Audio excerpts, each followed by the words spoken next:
Hello everyone, welcome back to Karuna's kitchen. ఈరోజు వీడియోలో ఉగ్గాని ఎలా ప్రిపేర్ చేసుకోవాలో చూపిస్తున్నాను. ఇది రాయలసీమ సైడ్ చాలా ఫేమస్ అండి. ఇది చాలా ఈజీగా అండ్ ఫాస్ట్గా కూడా ప్రిపేర్ చేసుకోవచ్చు. ఈ ఉగ్గాని మార్నింగ్ బ్రేక్ఫాస్ట్లో కానీ అలాగే ఈవినింగ్ స్నాక్స్ లాగా కూడా తినొచ్చు. చాలా టేస్టీగా ఉంటాయి అండ్ మీరు ఈజీగా అండ్ క్విక్గా కూడా ప్రిపేర్ చేసుకోవచ్చు. ఇక లేట్ చేయకుండా ఈ ఉగ్గాని ఎలా ప్రిపేర్ చేసుకోవాలో చూసేద్దాం. నేను ఇక్కడ నలుగురికి సరిపోయేలాగా ప్రిపేర్ చేస్తున్నాను. సో నలుగురికి సరిపడా క్వాంటిటీస్ చెప్తున్నాను, దాన్ని బట్టి మీరు క్వాంటిటీస్ చూసి వేసుకోండి. నేను ఇక్కడ ఒక 250 గ్రామ్స్ దాకా బొరుగులు తీసుకుంటున్నాను. 4 మెంబర్స్కి కాబట్టి కొంచెం ఎక్కువగానే పడతాయండి.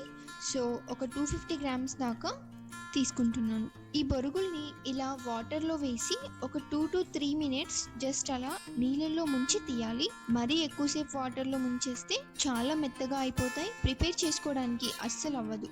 సో జస్ట్ ఒక 2 to 3 minutes మాత్రమే వాటర్లో ముంచి తీసి పక్కన పెట్టుకోండి.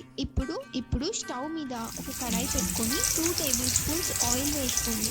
ఆయిల్ హీట్ అయ్యాక ఇందులో ఒక 2 tablespoons దాకా తాలింపు గింజలు అంటే జీలకర్ర, ఆవాలు, శనగపప్పు, మినపప్పు అన్నీ వేసుకొని లో ఫ్లేమ్లోనే వేయించుకోండి. ఈ తాలింపు గింజలు నీట్గా వేగాక ఇందులో ఒక ఉల్లిగడ్డ కట్ చేసి వేసుకోండి. అలాగే ఒక 2 పచ్చిమిర్చిని ఇలా చిన్నగా కట్ చేసుకొని వేసుకోండి. ఉల్లి ముక్కలు గోల్డెన్ బ్రౌన్ కలర్లో వచ్చే వరకు లో ఫ్లేమ్లోనే వేయించుకోవాలి. ఇలా కొంచెం గోల్డెన్ షేడ్ వచ్చాక ఇందులో ఒక 2 ఎండుమిర్చిని కూడా ఇలా చీల్చి వేసుకోండి. ఎండుమిర్చి వేయడం వల్ల కొద్దిగా ఫ్లేవర్ చేంజ్ అవుతుంది, మంచి ఫ్లేవర్ వస్తుంది. అందుకని ఒక 2 ఎండుమిర్చిని కూడా చీల్చి వేసుకోండి. ఉల్లి ముక్కలు త్వరగా వేగడానికి కొంచెం సాల్ట్ వేసుకుంటే త్వరగా మగ్గిపోతాయి అన్నమాట.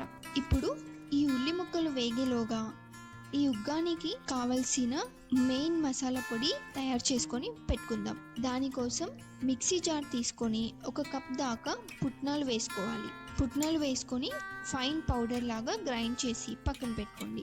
ఈ పౌడర్ ఉగ్గానిలోకి చాలా టేస్ట్ని యాడ్ చేస్తుంది, అందుకని ఈ పుట్నాల పొడి ప్రిపేర్ చేసి పెట్టుకోండి. ఇప్పుడు ఉల్లి ముక్కలు చూద్దాం. ఇవి ఇలా గోల్డెన్ షేడ్ వచ్చాక ఇందులో నానబెట్టుకున్న బొరుగుల్ని కొంచెం కొంచెంగా తీసి ఇందులో యాడ్ చేసుకొని మొత్తం బాగా కలిసేలాగా మిక్స్ చేసుకోండి. అంతా బాగా కలిసిపోయాక స్టవ్ ఆపేసి ఒకసారి టేస్ట్ చూసి ఉప్పు సరిపోలేదు అంటే కొంచెం ఉప్పు యాడ్ చేసుకొని మిక్స్ చేసుకోండి.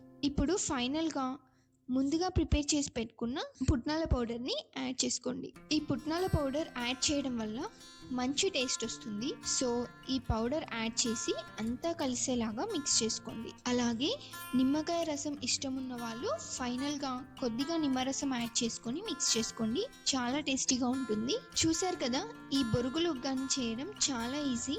ఆఫీస్కి వెళ్ళే వాళ్ళు మార్నింగ్ టైం ఉండదు కాబట్టి మార్నింగ్ బ్రేక్ఫాస్ట్లోకి ఇది ఫాస్ట్గా ప్రిపేర్ చేసుకునే అండ్ ఈజీ రెసిపీ అన్నమాట. అలాగే ఈవినింగ్ స్నాక్స్ లాగా కూడా ప్రిపేర్ చేసుకోవచ్చు. సో మీరు ఈ రెసిపీని ఖచ్చితంగా ట్రై చేసి చూడండి. మీ ఫీడ్బ్యాక్ని కామెంట్లో చెప్పండి. అలాగే ఈ వీడియో నచ్చితే లైక్ చేయండి, మీ ఫ్రెండ్స్ అండ్ ఫ్యామిలీకి షేర్ చేయండి. అలాగే ఇలాంటి టేస్టీ రెసిపీస్ కోసం కరుణాస్ కిచెన్ని సబ్స్క్రైబ్ చేసుకోండి. Thanks for watching.